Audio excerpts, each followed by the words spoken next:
Salut tout le monde, c'est Mathieu de Rester Connecté et je... Jason... non, Yazid. Mais comment t'as pu le confondre?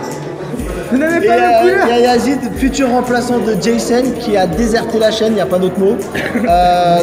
Voilà, salut Yazid. Salut. Ça va? Bah quand tu connaîtras mon prénom, oui. Beaucoup, c'est pas Yazid. C'est mais avant.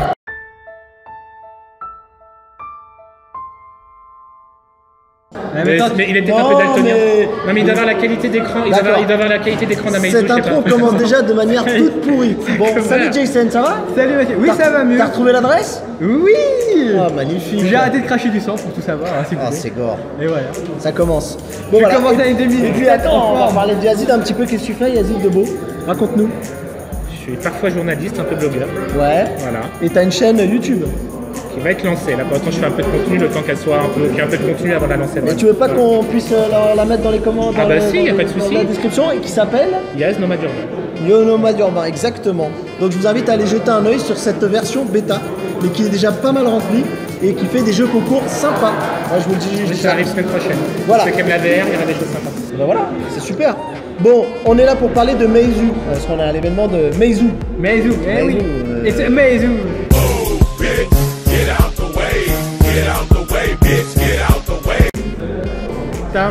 Ok, d'accord. Bon, alors, ils nous ont fait quelques annonces. On a le Meizu MX6 qui est ici, le Pro 6 Plus, qui sont des flagships de la marque. Mais le gros du lancement de ce soir, c'était le M5 Note et le M5 qui débarquent. Meizu continue d'attaquer le marché français et se privilégie un peu plus vers le bas en montant en gamme progressivement. Jason, qu'est-ce que tu en penses comme ça, la première vue? Alors, j'ai pas pu vraiment tester les produits. Ah bah c'est le but du tête-à-test, hein, sinon ça s'appelle un test. C'est vrai. Alors niveau design, ça se ressemble, les Meizu se ressemblent beaucoup. Toujours le même design inspiré de quoi? Inspiré de l'iPhone. Mais assume. Ouais, inspiré de l'iPhone, hein, on ne va pas se cacher. Personnellement, je suis pas trop fan du design parce que le capteur d'empreinte est à l'avant. Moi je suis plus fervent du capteur d'empreinte à l'arrière. Voilà, c'est les deux écoles. Sinon, globalement, voilà, c'est ce que j'ai à dire au niveau du design. D'accord. Donc, alors, je vous rejoins sur le côté design qui ressemble un petit peu à Apple, mais c'est pas forcément un problème parce que dans ce cas-là, si on leur fait ce procès-là, on fait le procès à plein d'autres marques. Donc dans ce cas-là, on élimine tout le monde et on rentre chez nous. Non, sinon il y a des belles choses. Après, moi, je suis un petit peu pas fan de la matière utilisée sur le Meizu M5 à l'arrière, qui au toucher est moins agréable qu'à l'œil, mais le bleu est plutôt sympa. Voilà. Sinon, moi, le capteur d'empreinte à l'avant, moi j'aime bien parce que j'utilise ça sur mon S7 et j'ai testé à l'arrière aussi. Et au final, je pense que j'ai une préférence pour l'avant. Voilà. Donc c'est ça, j'ai trouvé ça pas mal. Ensuite, j'aime bien la montée en gamme du Meizu M5 Note, qui là arrive en métal, donc là tout de suite c'est beaucoup plus mieux, beaucoup plus premium et ça reste à un prix accessible. Donc ils vont faire partie de ces fameux chinois, un peu comme ce qu'on a vu avec Honor L6X, qui arrivent avec des appareils Mathieu, premium. pour revenir avec la montée en gamme, la différence entre le Note et le M5 tout court, c'est notamment au niveau de la définition de l'écran. Là on a un écran HD, avec le Note on a un écran Full HD. Voilà. Et par contre, ce qu'on peut reprocher, du 5, non, là c'est du 5,2 pouces et voilà. du 5,5 pouces. Et c'est ça que je veux dire qu'on peut reprocher, c'est que toutes les marques associent la montée en gamme avec une montée de taille d'écran. On sait qu'il y a des gens qui aimeraient avoir des tailles d'écran un peu plus petites, mais voilà. Qu'est-ce que tu en penses, toi, Yazid, de ton côté? Bah, clairement, en termes de design, hein, c'est du Apple, faut pas chercher. Hein. Et de toute façon, j'attends la personne qui me fera un smartphone vraiment révolutionnaire en termes de design. De l'autre côté, on a des fiches tech qui sont quand même plutôt pas trop mal. Oui, on a des tarifs intéressants. Ouais. Donc de l'autre côté, si on veut un bon smartphone puissant et qu'on en a, on va dire qu'on n'a rien à foutre du design, mais qu'on veut quelque chose qui soit joli mais un peu passe-partout, c'est très bien. Si on veut vraiment quelque chose de plus original, et ben on sort son carré de chèque, on va vers d'autres marques. Exactement. Voilà. Moi, ce que j'ai beaucoup aimé, voilà, bon, alors on a une montée en gamme, ça c'est sympa. Il y a l'écran 2K qui est assez intéressant. Alors, ce que je trouve un peu bizarre, c'est que celui qui a un écran 2K, c'est celui qui a un processeur octa-core, alors que celui qui a un écran Full HD a un processeur déca-core. Alors, je me dis que sur la 2K, il va falloir peut-être un peu plus de puissance pour allumer tout ça. On verra ça à l'usage. Mais je trouve ça un peu dommage. C'est-à-dire, moi, on me fout un bel écran 2K, bah, je vais pouvoir avoir le processeur qui me permet d'animer mes jeux et tout en 2K. Après, là, c'est un Helio P10 ou P20, j'ai oublié. Donc, c'est du Mediatek et là, c'est un Exynos. Donc, du coup, peut-être aussi. Ils ont mis ça Exynos. peut- Ah Voilà, oui, si t'as bah, alors dit- j'ai rien dit, j'ai dit une t'as connerie. Exynos, C'est ouais. tombé, j'ai dit. Je pensais que les deux étaient en Mediatek. Non, c'est du D'accord, Exynos. donc voilà. Je n'ai rien dit. Sinon, globalement, après le coup du lecteur d'empreintes digitales, moi je préfère quand il est au dos. Voilà. Team dos. Parce c'est plus naturel. Et c'est vrai que quand LG a initié la chose, j'ai trouvé ça absolument génial. Après, on s'habitue parce que de toute façon, en général, on a le pouce, c'est les pouces qu'on utilise. Bon, c'est une question mais si vous aimez bien l'avoir au dos, pareil, c'est qu'en général, on est sur des produits plutôt coûteux ou alors il faut s'orienter sur du Honor, par exemple. Ou du Wally Fox aussi. Ah exact, oui, je ne l'ai pas vu celui-là le dos, je ne l'ai pas encore eu en main, c'est pour ça que je le préfère. D'accord. Mais sinon globalement, on est sur du Meizu standard, c'est-à-dire que on a de la cam qui tient la route, hein. Voilà, c'est du métal, c'est fait proprement, il y a une bonne fiche technique, on est sur des prix, je sais pas si je ne pas tous les prix. Non, j'ai un trou sur Mais les voilà, pouces. on est sur des prix Meizu, donc globalement ça doit être.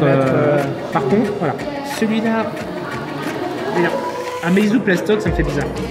Quand il est en métal, je le prends au sérieux. Quand il est en plastoc, ça me gêne. Il y a quelque chose qui me gêne. Meizu m'a habitué entre guillemets à mettre plutôt des matières un peu premium, afin de compenser aussi son manque de. Et là, je suis pas sûr que Meizu soit assez connu pour sortir du plastique. Qui est en dessous de 200 €. Je pense que c'est vraiment pour attaquer le marché en dessous des 200 €. Il a peut-être fallu faire des concessions, hein, mais on est d'accord, il y a d'autres marques qui le font. Je comprends parfaitement. Ouais. Ensuite, c'est que alors que la marque elle a beaucoup misé sur justement cette idée de produits haut de gamme à prix maîtrisé, sortir un plastoc maintenant, je sais pas si c'est une bonne Mais idée. là, ils attaquent en fait plusieurs gammes. Là, tu commences avec l'entrée avec le U10, milieu de gamme. Et là, tu as le haut de gamme avec. Je suis d'accord avec toi, mais c'est par rapport à ce dont nous a habitué Meizu. Il y a eu beaucoup de Meizu en plastique depuis l'arrivée en France. Moi, j'ai vu que des métaux. T'avais le Note à l'époque. Et t'avais le MX3 aussi. Oui, premiers Note, on était sur les premiers produits. Ouais. Depuis, ils n'ont fait que du métal. Et c'est vrai que j'ai l'impression d'un retour en arrière. Alors, je comprends le côté prix, hein. Faut apporter, il faut faire du volume. Je le comprends, mais en termes d'image, quand tu essaies de construire ton image, est-ce que ça brouille pas un petit peu les choses? Ce qui est dommage, parce que justement, la marque, je trouve qu'elle arrive à se donner à se démarquer par le fait que, un peu comme Honor, je fais des produits type premium à des tarifs entrée moyenne gamme. Jason, on va quand même parler rapidement des fiches techniques. Je te propose que tu donnes les deux premières et je donne les deux dernières. Ok, d'accord. Alors, le MX. Le M5. je vais y arriver. Voilà, qui est l'entrée de gamme. Oui, lui, il a un écran de 5,2 pouces HD, comme on a dit, avec un appareil photo de 13 mégapixels à l'arrière et 5 à l'avant. On a retrouvé un lecteur d'empreintes digitales à l'avant pour tous les téléphones de la gamme. Et là, on a une batterie de 3070 mAh. Donc, on est censé avoir une autonomie de 1 jour, correct, normalement. Si on tient bien, il est dual SIM et il est 4G et il prend toutes les fréquences. Attention. Là, c'est la grande nouveauté chez Meizu. Donc, vous avez. D'ailleurs, tous les futurs appareils auront la 800, qui est la fameuse fréquence dite or, entre guillemets, qui arrive aussi sur le marché chinois. Donc, ça y est, enfin, on va être débarrassé de cette question, est-ce qu'il a la 800 ou pas? Beaucoup de marques chinoises vont s'y mettre. Oui, alors après, pour le M5 Note, lui, on a un écran de 5,5 pouces Full HD avec un appareil photo toujours de 13 mégapixels à l'arrière et 5 à l'avant. Là, c'est du métal par rapport au M5 classique. Les deux appareils, je ne l'ai pas dit, mais c'est une ouverture 2.2. Donc, c'est un petit peu dommage. Pour les basses luminosités, voilà, notamment. On a un processeur octa-core sûrement du Mediatek avec 3 Go de RAM et on a une batterie de 4000 mAh. Donc là, normalement, on est censé tenir plus d'une journée en utilisation intensive. Alors, et 4G double SIM. On n'a pas bien regardé quand on a mis les téléphones les uns derrière les autres. C'est que celui-ci, normalement, dans la logique, c'est celui-ci qui vient juste après parce que c'est le Meizu MX6 qui a un écran de 5,5 pouces en Full HD, comme tu l'as dit tout à l'heure, avec 12 mégapixels en capteur principal et 5 mégapixels à l'avant. On est sur un processeur Mediatek Deca-Core à cadence à 2,3 GHz qui dispose de 4 Go de RAM. Ça doit être un Helio X20, mais je suis pas sûr, donc on vous mettra dans le descriptif. Voilà. Puis, il y aura Pierre Alexandre qui sera là, qui va nous dire. Je me suis risqué, Specman c'est risqué, mais c'est vrai que Mediatek, je suis peut-être pas le mieux calé. Ensuite, l'appareil Dual SIM aussi, 4G. et avec le lecteur d'empreintes et ils ont aussi également, alors celui-ci je crois il n'a pas la 800, je crois que c'est Non, ceux-là ils n'ont pas encore la 800. Ils n'ont pas la 800 C'est ceux-là. la génération d'avant. Meizu France a expliqué qu'en fait l'idée c'est qu'ils voulaient quand même avoir des téléphones un petit peu premium, mais que ces téléphones sont sortis avant l'arrivée en France, donc forcément ils n'ont pas la 800. Et pour le dernier c'est le Meizu Pro 6 Plus qui a un écran 2K, donc ici 5,7 pouces, un appareil photo 12 mégapixels, 5 mégapixels à l'avant, et on a un Exynos qui n'est pas indiqué, qui est cadencé à 2 GHz. Donc je prends pas trop de risques en me disant que c'est soit celui qui est sur le Galaxy S, moi je dirais le S7, mais c'est pas impossible qu'il soit celui qui soit sur le Galaxy S6, plus 4 Go de RAM. Et au niveau de la batterie, on est sur du 3400 mAh. Je sais pas si je l'ai dit sur celui-là, mais c'est 3100. Et donc dual SIM avec le lecteur d'empreintes. Bref, ici normalement avec Meizu on a été habitué, vous avez un flagship de Samsung entre guillemets en termes de processeur et RAM. Après la photo tout ça c'est différent, mais en gros il faut une copie conforme de ce qu'on trouve sur les flagships de Samsung et généralement à prix plus bas. Après la grande différence là où aussi Meizu essaie de se différencier par rapport à la concurrence, c'est avec sa surcouche. Ils ont une surcouche qui s'appelle Flyme OS, là qui est basée sur Android 6. Donc on n'a pas eu de détails sur une montée de version d'Android lors de la conférence, on espère que ça va arriver. En tout cas, ils ont dit qu'il y a une bêta fermée qui est disponible sous inscription. Voilà. Donc, si vous allez êtes fan voir de la marque, ouais. allez sur le forum qui est normalement remis. Si je peux rajouter un petit truc, vas-y. parce que je suis beaucoup moins optimiste que toi sur les batteries. On va te donner une batterie de 4000 mAh, je tiens une demi-journée, hein, d'accord. Non mais c'est pas impossible. Beaucoup trop optimiste, mais il faut dire que les produits sont tous charge rapide. Par contre, est-ce que le chargeur est bien avec l'appareil? Petite astuce que souvent les constructeurs oublient de nous dire. Voilà. Et en plus, chargeur rapide, mais charge rapide, il faut un chargeur spécifique qui soit compatible. Et mais si on a une prise USB de type 3, non, je veux dire USB 3, pardon.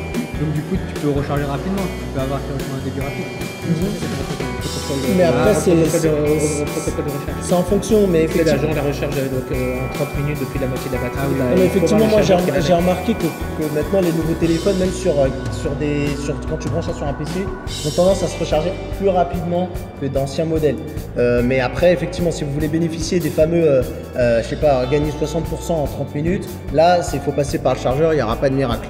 Et juste pour l'anecdote, les téléphones ils se ressemblent tous un peu. Et si vous voulez différencier le Pro 6 du M6X classique, en fait, ça sera au niveau de l'APN la différence. Sinon, c'est exactement le même design. Bah, c'est ça, c'est un peu ça qu'on pourrait peut-être reprocher à Meizu, et là où on rejoint Yazid complètement, c'est que sortir plein de modèles c'est bien, mais sortir des copies conformes de chaque modèle, même si on voit quelques petites différences, mais et encore, franchement, et encore, je crois que je dis ça, mais il a des super yeux, parce que moi je les vois pas. Bah, par exemple, tu vois, c'est tout fin, mais genre, tu vois, l'écouteur qui est là, et là il est pas pareil, mais on est d'accord que c'est un vrai problème. Je pense qu'il faudrait qu'ils arrivent à les différencier vraiment pour que la personne qui met des ronds dans un téléphone, par exemple Meizu, n'ait pas l'impression d'avoir la même que celui d'un milieu de gamme juste à l'œil. Moi, j'irais dans ton sens en étant un peu plus dur, c'est que au jour d'aujourd'hui, en phase d'insertion sur le marché français, ce design Apple, soyons clairs, c'est pas gênant. Mais arrivé à un moment quand on va avoir de plus en plus tous les constructeurs chinois ou low cost essaient de monter en gamme. Donc si demain Meizu se retrouve avec les petits concurrents qui ont à peu près le même design ou des designs justement différents, ça risque de leur faire mal. Donc là on est en phase d'entente, mais très rapidement la marque elle devra travailler réellement le design et non pas juste s'inspirer. Bah après, au bout d'un moment. Oui, après pour entre guillemets, je vais pas les excuser, j'essaie de me faire l'avocat du diable. Meizu, c'est en fait quand on a regardé la présentation, c'est une petite marque. En Chine, c'est 5000 personnes. Je pense que c'est pas. Il y a peut-être plus de monde chez un LG, chez un Samsung, chez. Je vais pas dire ce que je dis, non, je dis juste que. Oui. À la rigueur, c'est le client final, il s'en fout. Il s'en fout qu'il y ait 5000 personnes ou 5000 personnes derrière. Ouais. Lui, il voit Honor, on sait très bien que chez Honor, ils sont pas très nombreux et qu'ils prennent. Voilà, c'est tout ce qui vient de chez Huawei qui est réutilisé chez Honor. Donc ça explique aussi les performances et les gains de coûts. Voilà. Ouais. Mais le client final, il n'a rien à foutre que derrière, il y a 100 000 Honor ou Huawei. Il voit, il fait ah, c'est à peu près le même prix. C'est à peu près les mêmes perfs. Ah bah ouais, mais celui-là il est plus original. En tout cas, il y a cette prime à l'originalité au design. Même sur les produits low cost, tu l'as, entrée moyenne gamme, tu l'as de plus en plus. Les gens ils veulent non seulement que ça soit pas cher, mais en plus que ça soit joli. D'accord. Et si ça doit être joli mais ressembler à tout le monde, on peut l'accepter. Mais si c'est pas cher, que c'est joli et que ça ressemble pas à tout le monde, là tu peux vraiment là il y a vraiment un truc à faire. Après, bon, on n'a pas assez parlé de Flyme, il faudrait vraiment faire le test et tout ça, mais c'est vraiment là une distinction nette, même si c'est très iOS dans l'état d'esprit, parce que ça a été conçu pour les Chinois, le consommateur chinois, qui a longtemps été privé d'iPhone en Chine, et du coup c'est vrai que c'est très orienté, mais par contre je trouve ça très bien travaillé, très joli, et ils ont quelques bonnes idées dans les interfaces à améliorer. Je sais que Jason, sur les MX3 il y a très longtemps, bon, t'étais resté un petit peu mi-figue mi-raisin, faudra voir sur ces nouveaux modèles. Là ils ont évolué dans le bon sens, c'est moins l'usine à gaz, et par contre juste pour information, si vous n'avez pas l'habitude des téléphones Meizu, il n'y a pas de bouton logiciel ici pour le retour et le multitâche, tout se fait sur le bouton central avec la gestuelle. Alors après il n'y en a qu'une gestuelle, c'est vous frottez vers l'arrière et ça fait un back tout simplement. Et si tu frottes de gauche à droite ou de droite à gauche, il n'y a pas de changement. Il y a pour l'instant, c'est le seul truc qu'on nous Et a le mentionné. multitâche, enfin je me rappelle d'une ancienne Il vidéo. faut sûrement rester appuyé. Ah, À mon avis tu restes appuyé, voilà, exactement, ou pas. non, mais il me semblait qu'en Tu tout fais cas, un double, Dans- enfin un double tap pour voir. Non non, plus. il me semblait dans une de tes anciennes vidéos à l'époque d'Android MT, tu faisais ceci et ça faisait sortir une espèce de tiroir de Écoute, multitâche. Je pense que ça laissera une place pour le test, en tout cas, quand on l'aura en test, on en parlera peut-être dans Watch. Ce qui est clair, c'est que la marque, elle se positionne en tant que flagship killer. Là, on est dans des marques qui sont un peu à la OnePlus, Honor, etc. Voilà, je pense qu'on a fait un petit peu le tour. C'était très long. N'hésitez pas à vous c'est- abonner sur sa chaîne. Et sur Voilà. la leur. Oui, bah nous. Mais eux, ils sont ce déjà. En général, c'est que. C'est déjà un grand média, donc moi j'apprends pour ça. Complètement. Avec N'hésitez 2000 pas abonnés, on est au top. à mettre un pouce Jojo, bleu, si tu nous écoutes, bisous. surtout parce que ça nous aide, et surtout partager la vidéo aussi. Un pouce bleu. Ah, un pouce bleu, Voilà. d'accord, un like. Voilà, exactement. Et puis, Moi, je suis un nous, peu vieux, c'est pour ça, je suis pas la même génération. nous, tu sais ce qu'on dit, Yazid, à chaque fin de nos vidéos? On dit quoi? On dit quoi? Bah, on dit restez Restez connectés. connectés. Bye bye.